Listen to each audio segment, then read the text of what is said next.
வணக்கம். செய்திகள் வாசிப்பது சரவணா. வாலாஜாபேட்டை அருள்மிகு ஸ்ரீ படவேட்டம்மன் திருக்கோவிலில் 47ஆம் ஆண்டு ஆடிப்பெருக்கு விழா.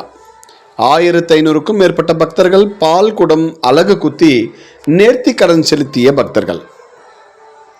ராணிப்பேட்டை மாவட்டம் வாலாஜாபேட்டை பகுதியில் அமைந்துள்ள புகழ்பெற்ற அருள்மிகு ஸ்ரீ படவேட்டம்மன் திருக்கோயிலில் 47ஆம் ஆண்டு ஆடி மாத 4ஆம் ஆண்டு வெள்ளிக்கிழமை திருவிழா மிக விமர்சையாகவும் பக்தி பரவசத்துடன் நடைபெற்றது.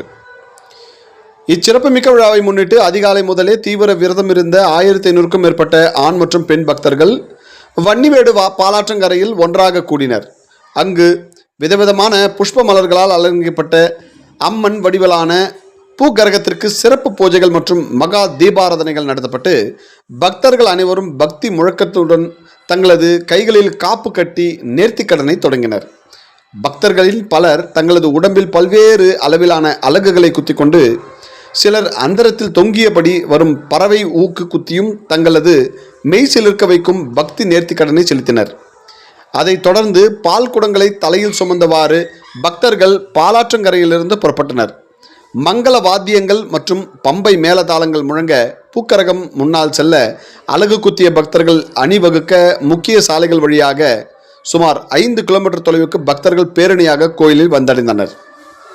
ஊர்வலம் சென்ற வழியெங்கும் பொதுமக்கள் பக்தர்களும் குளிர்ந்த நீருடன் பானகமும் வழங்கி சிறப்பான வரவேற்பு அளித்தனர். கோவிலை சென்றடைந்த பக்தர்கள் நீண்ட வரிசையில் பொறுமையுடன் காத்திருந்து கருவறையை அடைந்தனர். அங்கு தங்களது சொந்த கரங்களாலேயே கருவறையில் உள்ள அம்மனுக்கு பாலாபிஷேகம் செய்து தங்களது வேண்டுதலை நிறைவேற்றினர். அபிஷேகம் நிறைவேற்றுவதுடன் அம்மனுக்கு சிறப்பு அலங்காரம் செய்யப்பட்டு மகா தீபாராதனைகள் காட்டப்பட்டது. பக்தர்கள் அனைவரும் அம்மனை மனமுருகி வழிபடச் சென்றனர். விழாவில் நிறைவாக திருக்கோயில் நிர்வாகம் சார்பில் வந்திருந்த ஆயிரக்கணக்கான பக்தர்களுக்கு பிரசாதமும் அன்னதானமும் வழங்கப்பட்டது. இதனால் வாலாஜாபேட்டை பகுதி முழுவதும் விழா கோலம் பக்தி வெள்ளத்தில் மிதந்தது. கோயில் நிர்வாகம் சார்பில் பால் குடம் எடுத்த பக்தர்களுக்கு பொதுமக்களுக்கு அன்னதானம் வழங்கப்பட்டது. செய்திகளுக்காக டான் மேத்தா.